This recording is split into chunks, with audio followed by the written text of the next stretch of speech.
Today's video, clock spring replacement.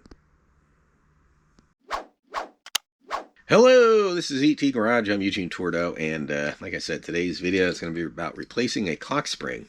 This will be on a 90 Corvette. They don't make a clock spring for a 90 Corvette anymore, so I'm going to put a new one in it, but from a different year. I'm going to have to mod it. There's several different routes I can go. I'll go over that here shortly. First thing you got to realize when you do this, disconnect your battery, at least the negative cable, and then you will have to remove your airbag from the steering wheel. I already did this, don't worry, it's no big deal. This is held on by 2 torque bolts, and we'll go over to the steering wheel here. And hopefully you can see that right down in there. That's where the torque bolts are. One on each side, you just take them out.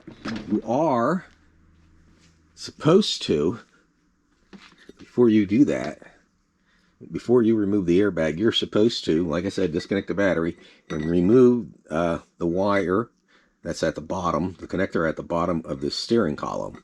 And if you can look in there, there's that little brass thing, that actually shorts out the 2 pins. So that's supposed to be safety to keep the airbag from going off. I never, like right now, I didn't do that, and I've done it in the past. Just disconnect the battery, unplug the airbag, little connector that goes in there, and so far I've never had it go off in my face.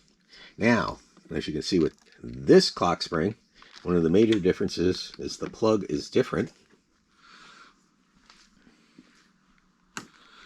Oh, one other thing I forgot to mention. When you get the steering wheel off, you need a puller, steering wheel puller, to get that off. I just use a conventional puller, 2 bolts.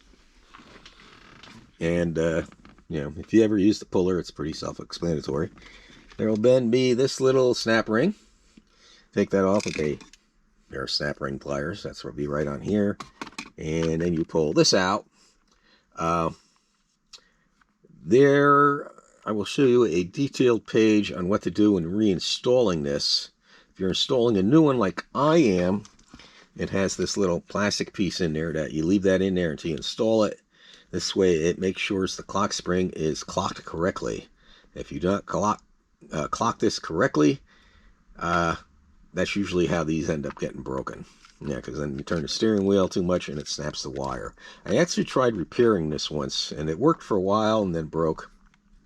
Now here's, like I was saying, I don't know if this end is the same down under there. To get to that, I have to pull that kick panel, and then underneath there's a metal panel actually called a hush panel. And both of them are a pain to get off and on. You definitely want to do them after you get the steering wheel off. It just makes it a lot easier.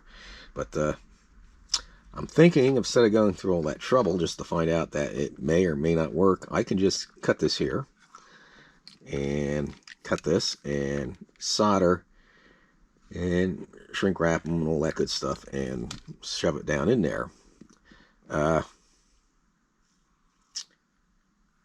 Problem with that is, of course, if you do that inside the car, make sure you cover your floors, your carpeting, your seats, because if you're soldering and you get solder on your carpet, it's going to burn it, and your leather seats, you definitely don't want to do that. Seriously, I don't know. It'd be easy to just cut this and solder that, and cut this and solder it. Now, if you think there's anything wrong with doing that, it actually says that you can cut and solder these if you need to in the factory service manual. Also, after you replace your broken clock spring, you will have to reset your SAR, or the airbag codes. Yeah, you'll get an inflatable. When this clock spring goes, your airbag won't work, and you'll get the little red light over here telling you that your airbag isn't working. And then you have to hook a tester to it. You either got to read the codes manually by jumping, I forgot which pins, on the ALD connector. There's different pins for testing for engine codes, different pins for testing the CCM, and different pins for testing like the ABS and the airbag. So keep that in mind. It's all there in the factory service manual, or you can look it up online. And then to reset it, you could either use something like a Tech 1, or you ground a certain pin on the ALD connector. If I can remember it, I'll put it up here. Like I said, you can look it up online. And then you got to ground it, and it's a certain procedure. You ground it for so long and then take it off and ground it again, and that resets it. That method usually takes several tries if you've never done it before. I'm pretty sure I did a video on it. I'll leave a link up here if I did. I'm not going to go into detail on that. But I'm curious if this end is the same. It looks the same if I go by memory, but my memory ain't very good, so I think I am going to pull this panel and that hush panel. And then when you do that, there's this plastic swedge that's in the steering column. You got to pull that out, and that holds all the wiring in tight, and then you can pull this out. Then you got to get this snake back in there, which is that's a whole other thing. Yeah. I think the last time I did it, I had the snake something like this in. I used like a coat hanger or a piece of wire or something, snuck it up through there, and then taped it to it and pulled it through that way. But let's see.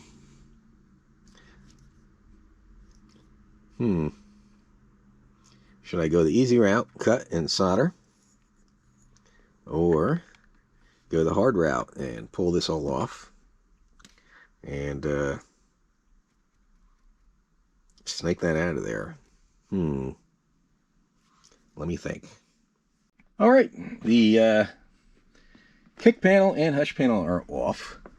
This connector does fit that connector, so that's good. It is the same as this connector. As you can see, I cut this, and the reason I cut it, I was pulling it out, it kind of got hung up, and I could have probably messed with it and got it to slide up. But since this is no good anyway, I just went and cut it and then pulled it up. Now, of course, I still got to feed this down through there, but first we need to switch these. All right, it's all soldered. Now I just need to get this down the steering column. Now this is where I wish I just cut it and soldered it on the other end, and I will show you that here shortly. Yeah, let's just go over there and look. Oh,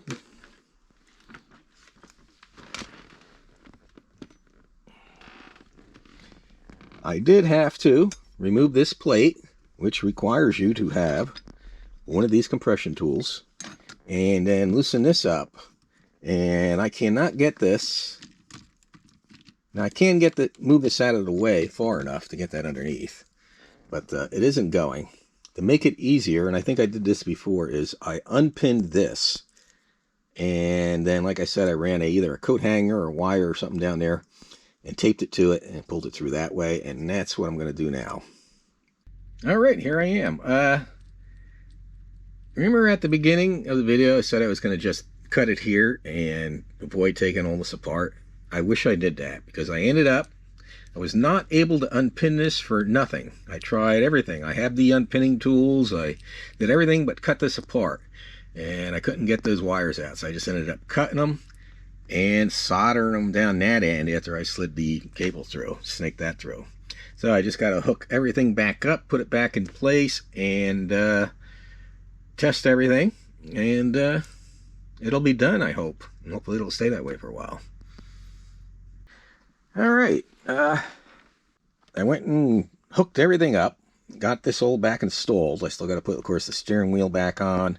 But I went ahead and just hooked the airbag up, turned the ignition on, and made sure the inflatable rest light didn't stay on, and made sure the seatbelt light went off. And everything worked like it's supposed to. So I'm going to go ahead, disconnect the battery again, and then put the kick panel back on and the hush panel, or the hush panel and the kick panel, whichever which one you want, and then get the steering wheel back on, and this will be all done.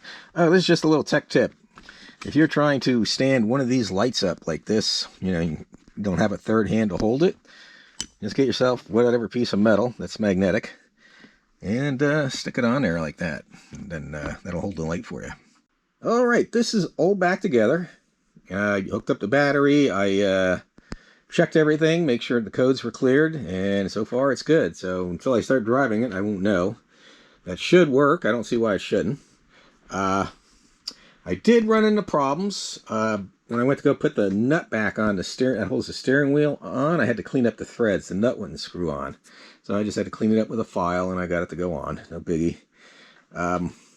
Things that I would do different: I would just pull that steering wheel, pull the little snap ring that pulls the clock spring off, and I would have just cut those wires and resolder them again. That would have saved me hours of work.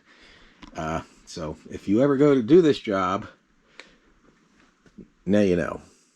Just save yourself a lot of headaches. One thing you got to remember, if you hook your battery back up, well, that airbag is disconnected, you will have to reset your codes. So don't hook your battery up until everything's back together again. I mean, you could test it first, hook up the airbag before you put the steering wheel on, and hook the battery up and clear everything and make sure it's good. And then just make sure you disconnect your battery before you take that disconnect the airbag again. Something to keep in mind. Also, try and it's helpful to at least print out a page like I did here has to do with the clock spring or anything that you're working on with the car. If you have the factory service manual, I highly advise you have the factory service manual, or get a copy, or even see if you can get someone to print one of these up. Maybe I'll try and leave a picture of that at the end of the video if I remember. But it's not hot. It's like in the 70s, but it's raining, and it's like, and I think it's like 90% humidity, so I'm sweating. And I want to get the top back on, and I got to clean up, make sure your hands are clean when you're doing this stuff. Like when I was putting everything back together, I got grease spots on the gray carpet, of course, light gray, so I got to clean the carpet. And if you could see, I need to vacuum and clean my floor mats anyway. I actually need to take everything out and give the carpeting a good cleaning anyway, but that's another story. I'm not going to keep rattling on. I hope that was helpful. So, yeah, they don't make a clock spring for a 90. They do make it for a 91 through 93, and that will fit. You just got to basically cut and solder that one connector that goes to the airbag, and you're set. So, hopefully that's helped you. And the 90 was known for having problems with the airbag. It was first year. They have a grounding issue, so that's a whole other issue. I'm not going to keep rattling on. Everybody have a great day, and God bless.